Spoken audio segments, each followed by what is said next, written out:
قدیم شہر کے ایک کونے میں ایک انتہائی غریب مگر باہمت نوجوان فارس رہتا تھا۔ دنیا میں اس کا کوئی سہارا نہ تھا سوائے اپنے غیر متزلزل عزم کے۔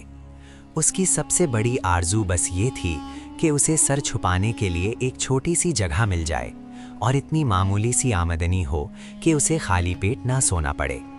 لیکن شہر کے چمکتے دروازے صرف مالداروں اور با اثر لوگوں کے لیے کھلتے تھے، اور فارس کے لیے یہ معمولی خواب بھی ایک سراب تھا۔ فارس روزگار کی تلاش میں شہر کی تنگ گلیوں اور وسیع بازاروں میں گھومتا رہا، یہاں تک کہ اس کے بوسیدہ جوتوں کے تلوے گھس گئیں۔ ایک شام تھکاوٹ سے چور وہ شہر کی حدود سے باہر ایک گھنے درخت کے نیچے بیٹھ گیا۔ اسی وقت ایک بزرگ شخص دادا رفیق وہاں سے گزرے۔ انہوں نے فارس کی بے بسی اور اداسی کو فوراً بھانپ لیا اور شفقت سے پوچھا، بیٹا تمہیں کیا غم کھائے جا رہا ہے؟ فارس نے سسکتے ہوئے اپنے فاقوں اور بے گھری کی داستان سنا دی۔ دادا رفیق نے کچھ دیر سوچا اور نرم لہجے میں کہا، ایک کام ہے جو ابھی خالی ہوا ہے، مگر وہ بہت مشکل اور خوفناک سمجھا جاتا ہے۔ فارس کی آنکھوں میں امید کی چمک آئی۔ اس نے التجا کی، حضور مجھے بتائیے، چاہے کیسی ہی آزمائش ہو، اصل دوزخ تو بھوک اور بے خان مانی میں ہے۔ دادا رفیق نے بتایا کہ شہر کے بڑے قبرستان کا پرانا چوکیدار کچھ دن پہلے انتقال کر گیا ہے اور وہ جگہ خالی ہے۔ یہ سن کر فارس کے دل میں سردی سی محسوس ہوئی، لیکن بھوک کا احساس خوف پر غالب آ گیا۔ اس نے دادا رفیق کا شکریہ ادا کیا اور اگلے دن کام قبول کرنے کا پختہ ارادہ کر لیا۔ اگلے روز فارس نے قبرستان کے نگران چودھری اکرم سے ملاقات کی۔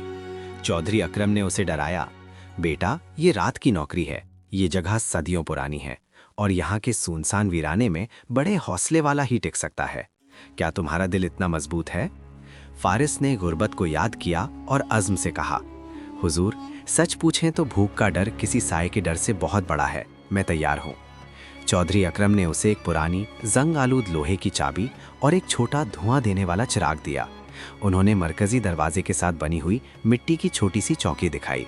سورج غروب ہو تو تمہارا پہرا شروع ہوگا اور فجر کی پہلی اذان پر ختم۔ بس گشت کرتے رہنا تاکہ کوئی یہاں بے حرمتی نہ کرے۔ پہلی چند راتیں گہری گونجتی ہوئی خاموشی میں گزری۔ قبرستان کا سکوت اتنا شدید تھا کہ فارس کو اپنی سانس کی آواز بھی بہت بلند لگنے لگی۔ وقت گزرنے کے ساتھ فارس اس تنہائی کا عادی ہو گیا، بلکہ اس ویرانے میں اسے ایک عجیب سی پرسکون مانوسیت محسوس ہونے لگی۔ لیکن یہ سکون زیادہ دیر برقرار نہ رہا۔ ایک شام شہر کے ایک بدنام زمیندار شمشیر کو یہاں دفن کیا گیا۔ شمشیر کی تدفین کے بعد تیسری رات فارس کو عجیب واقعات کا سامنا ہوا۔ قبرستان کے عین بیچوں بیچ ایک صدیوں پرانا گھنا برگد کا درخت تھا، جس کی جڑیں دور دور تک پھیلی ہوئی تھیں۔ فارس نے رات کا پہلا گشت مکمل کیا اور ٹھنڈے پانی کی طلب میں اپنی چھوٹی چوکی کی طرف لوٹا۔ جب وہ اپنی چوکیدار کی میز کے پاس پہنچا تو اسے غیر معمولی سی ٹھنڈک محسوس ہوئی۔ اس نے فوراً مٹکے کے قریب رکھا پانی کا چمکیلا لوٹا یا بوتل تلاش کیا جو وہ ہر شام خود بھر کر رکھتا تھا۔ لوٹا وہاں نہیں تھا۔ فارس نے آس پاس دیکھا، میز کے نیچے اور چوکی کے کونوں میں جھانکا، مگر پانی کا وہ بڑا برتن غائب تھا، جیسے کسی نے اسے اٹھایا اور ہوا میں تحلیل کر دیا ہو۔ فارس کے ماتھے پر پسینہ آ گیا۔ اس نے اپنے آپ کو تسلی دی، شاید میں نے اسے گشت پر جانے سے پہلے باہر ہی چھوڑ دیا ہوگا، مگر اسے اچھی طرح یاد تھا کہ اس نے مٹکے کے ساتھ ہی رکھا تھا۔ یہ پہلی علامت تھی کہ اس کے ارد گرد کوئی غیر مری چیز حرکت کر رہی ہے۔ پانی کی تلاش میں وہ مرکزی دروازے سے باہر جھانکنے لگا اور تبھی اس کی نظر قبرستان کے عین بیچوں بیچ کھڑے برگد کے دیو قامت درخت پر پڑی۔ درخت کی گھنی شاخوں کے سائے تلے، جہاں رات کی سیاہی سب سے زیادہ گہری تھی، اچانک سفید غیر فطری دھواں اٹھنا شروع ہوا۔ یہ لکڑی یا پتوں کے جلنے جیسا دھواں نہیں تھا، یہ دھواں گھنا، چمکدار اور دودھیا رنگت کا تھا، جیسے کسی نے زمین کے اندر سے برف کی بھاپ نکال دی ہو۔ اس دھوئیں کے ساتھ نہ کوئی جلنے کی بدبو آئی اور نہ ہی آگ کی کوئی چٹکنے والی آواز۔ وہ دھواں اوپر کی طرف سیدھا اٹھا اور ایک اندیکھی شکل کی صورت اختیار کرنے لگا۔ فارس ہکا بکا رہ گیا۔ اس نے پلک جھپکی اور اگلے ہی لمحے وہ سارا کا سارا دھواں اپنی سفیدی اور گھنا پن سمیت مکمل طور پر غائب ہو چکا تھا، جیسے کسی نے پردہ کھینچ لیا ہو۔ قبرستان کی خاموشی پھر سے پہلے سے کہیں زیادہ گونجنے لگی۔ فارس کے دل کی دھڑکن ایک لمحے کے لیے رک گئی۔ धुएं के गायब होते ही फारिस ने वापसी के लिए कदम उठाया, लेकिन उसकी नज़र बरगद के दरख्त से थोड़े फासले पर ज़मीन पर पड़ी। चांदनी की हल्की रोशनी में फारिस ने कब्रों के कुत्तों के बीच एक सफ़ेद लिबास में मलबूस लंबा साया देखा जो ज़मीन से कदरे ऊपर तैर रहा था। ये साया तेज़ी से हरकत कर रहा था, जैसे बगैर पैरों के दौड़ रहा हो। साया किसी भी कब्र के ऊपर से गुजरते हुए उसके तकद्दुस को छूने से गुरेज करता था और हमेशा बरगद के तने की तरफ ही बढ़ता था। ये आम इंसान की चाल नहीं थी, ये एक तेज, लरसती हुई और हमवार हरकत थी। खौफ से उसकी ज़बान तालू से चिपक गई, मगर वो अपनी आंखें इस मंजर से हटा न सका। साया तेजी से आगे बढ़ा और ऐन उसी जगह जाकर मुकम्मल तौर पर गायब हो गया जहां से थोड़ी देर पहले दूधिया धुआं उठा था। ये देखकर फारिस को यकीन हो गया कि ये वाकयात किसी इंसान का काम नहीं है, बल्कि ये जगह किसी माफ़ौकुल फितरत मौजूदगी का ठिकाना बन चुकी है। अब ये वाकयात हर रात का मामूल बन गए। फारिस का सुकून गारत हो गया। वो रात भर चौकी में बैठा रहता और चिराग की मध्यम रोशनी को मजबूती से थामे रहता। उसके दिल में मुसलसल दो आवाज़ें लड़ती थीं, भाग जा, ये जगह जिन्नात का ठिकाना है, और दूसरी आवाज़, कहाँ भागोगे, गुर्बत की तारीकी इस डर से कहीं ज़्यादा तकलीफ दे है। और हर बार भूख का डर उसके हौसले को बांधे रखता।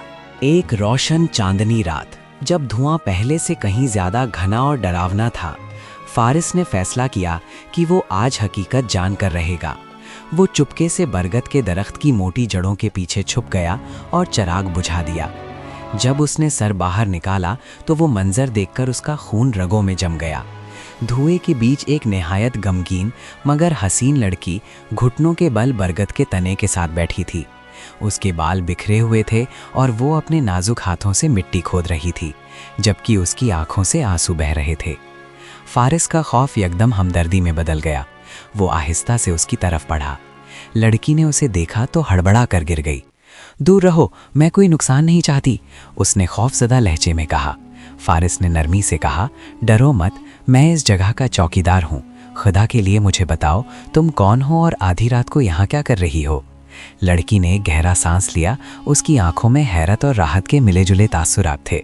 वो बोली, मैं नाजिया हूँ और तुम ही वो शख्स हो जिसे मैंने भगाने की कोशिश की।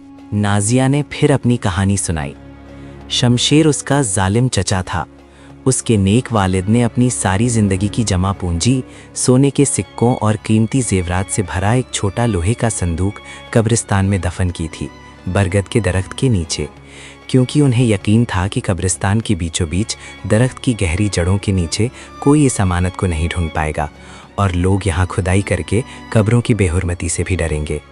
नाजिया ने बताया, मेरे वालिद ने बिस्तरे मर्ग पर मुझसे कहा था कि जब वो इंतकाल कर जाएं तो मैं वो संदूक निकालूं, लेकिन मेरे चचा ने फ़ौरन घर पर कब्ज़ा कर लिया और मुझे नौकरानी बनाकर रख दिया।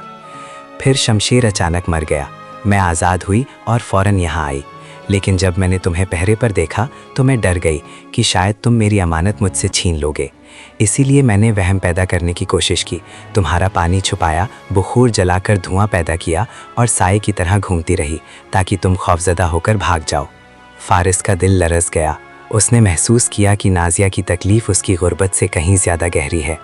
तुमने मुझे बहुत डराया, मगर कोई बात नहीं, अब मैं तुम्हारी मदद करूँगा। ये दरख्त तो सदियों से ये राज छुपाए बैठा है। फारिस ने एक फावड़ा लिया और फ़ौरन बरगद के दरख्त की जड़ों के पास एहतियात से खुदाई शुरू कर दी। जल्द ही खड़ंग की आवाज़ आई। लोहा मिट्टी से टकराया था। दोनों ने मिलकर जंगालूद संदूक बाहर निकाला। उनके चेहरों पर एक लंबी मुद्दत के बाद हकीकी खुशी थी। सूरज तुलू हो चुका था। फारिस ने नाजिया को सुकून से उसके पुराने घर तक पहुंचाया। अगले ही दिन नाजिया ने संदूक से कुछ सोना निकाला और एक ईमानदार जौहरी से बेचा। इस पैसे से उसने एक छोटा सा घर खरीदा और कुछ सादा सामान। अब फारिस काम से फारिग होने के बाद नाजिया के पास आने लगा। वो उसकी ज़रूरतें पूरी करता और उसका साथ देता। दोनों ने अपनी तन्हाइयों और दुखों का तबादला किया और आहिस्ता आहिस्ता ये हमदर्दी और दोस्ती एक पुरसुकून और सच्चे इश्क में बदल गई। एक शाम फारिस नाजिया के पास आया और सादगी से कहा, मेरे पास बस एक मामूली सी तनख्वाह है और ये दिल जो तुमसे सच्ची मोहब्बत करता है। क्या तुम मेरी रफ़ीक़े हयात बनोगी? नाजिया की आंखों में आंसू थे मगर लबों पर मुस्कुराहट। वो बोली, मुझे दुनिया की दौलत नहीं चाहिए फारिस, मुझे बस एक ऐसा सच्चा दिल चाहिए जो मेरी ज़िंदगी को रोशन करे। हाँ, मैं राज़ी हूँ। दोनों का सादा निकाह हुआ। नाजिया ने अपने शौहर से कहा कि वो पहरेदारी का काम छोड़ दे और उसे कुछ सोना देकर कहा कि उसे बेचकर एक छोटी सी दुकान खोल ले। फारिस ने अपनी छोटी दुकान खोली और नाजिया घर का इंतज़ाम संभालने लगी। ज़िंदगी में पहली बार उन्हें हकीकी सुकून नसीब हुआ था। फारिस ने अपनी नई ज़िंदगी नाजिया के साथ शुरू की। वो खुशी और इत्मीनान में रहने लगे। फारिस ने हमेशा के लिए ये जान लिया कि वो तो कब्रों की सफाई करके रोज़ी कमाने आया था, मगर खुदा ने उसे वहाँ से मोहब्बत और उम्मीद का ऐसा ख़जाना अता कर दिया जो उसकी बाकी ज़िंदगी को मुनव्वर करता रहा। एक शाम जब वो दोनों अपने वालिद की अमानत से मुताल्लिक बात कर रहे थे तो नाजिया ने संदूक को दोबारा निकाल कर देखा।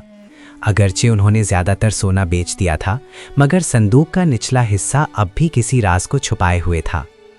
नाजिया ने संदूक के अंदर की लकड़ी के तख्ते को टटोला तो उसे महसूस हुआ कि वहाँ एक धुंधली दरार है। फारिस ने एक पुराने औजार की मदद से जब वो लकड़ी का तख्ता हटाया तो नीचे एक पतला चमड़े का लिपटा हुआ कागज़ मिला। कागज़ कदीम था और उस पर उनके वालिद की तहरीर थी जो उन्होंने वसीयत के बाद लिखा था। ये तहरीर पढ़कर फारिस और नाजिया हैरत ज़दा रह गए। मेरी प्यारी बेटी नाजिया के नाम, ये सोना तुम्हारी गुर्बत दूर करने के लिए है, मगर मेरी ज़िंदगी भर की सबसे बड़ी अमानत ये सोना नहीं। मेरे पास अपने एक नेक दोस्त हाफिज़ सलीम की जानिब से कीमती याकूत बतौर अमानत रखा था। ये याकूत उसके आखिरी वक्तों में उसे वापस पहुँचाना मेरी ख्वाहिश थी। अगर मेरी बेटी ये संदूक इस वक्त निकाले जब मैं ना हूँ तो उसे फ़ौरन ये याकूत हाफिज़ सलीम के ख़ानदान तक पहुँचाना होगा। यही सच्चा वारिस है। ये इंकिशाफ दोनों के लिए एक बड़ा इम्तिहान था। वो अब आसूदा हाल थे और इस कीमती याकूत को छुपाकर मज़ीद दौलतमंद बन सकते थे, ख़ास तौर पर फारिस जो ज़िंदगी भर गुर्बत में रहा था। मगर फारिस ने नाजिया की आंखों में देखा तो उसे वही दियानत और नेक दिली नज़र आई जो उसके वालिद में थी। फारिस ने फैसला किया, नाजिया, तुम्हारे वालिद ने तुम्हें सिर्फ सोना नहीं बल्कि दियानतदारी की विरासत दी है। ये याकूत हमारी नहीं, अमानत है। उन्होंने फ़ौरन उस याकूत को ढूंढा। वो संदूक की तह में एक मखमल के छोटे से थैले में लिपटा हुआ था। अगले दिन बहुत तहकीक के बाद फारिस ने हाफिज़ सलीम के ख़ानदान को तलाश किया जो शहर के एक दूर दराज इलाके में गुर्बत की ज़िंदगी गुजार रहे थे। जब फारिस ने उन्हें याकूत वापस किया और उनके वालिद का पैगाम सुनाया तो वो लोग हैरत ज़दा और शुक्रगुजार थे। हाफिज़ सलीम के ख़ानदान वालों ने इसरार किया कि वो इसका इनाम ले, मगर फारिस ने नरमी से इनकार कर दिया। नाजिया ने बाद में फारिस से कहा, तुमने आज साबित कर दिया कि तुम सोने के नहीं बल्कि नेक नियति के सच्चे वारिस हो। इस वाक़ये के बाद फारिस और नाजिया की नेकी और दियानतदारी की खबर पूरे शहर में फैल गई। इस अमानत को लौटाने की बरकत से उनकी छोटी सी दुकान तेज़ी से चल निकली। लोग उन पर भरोसा करते थे और उनका कारोबार दिन दुगना रात चौगना फलने फूलने लगा। फारिस ने कब्रिस्तान में गुर्बत और खौफ से जो नौकरी शुरू की थी वो मोहब्बत, ईमान और दियानतदारी के सबसे कीमती ख़जाने पर ख़त्म हुई। वो अब शहर के एक मुअज़्ज़िज़ ताजर थे।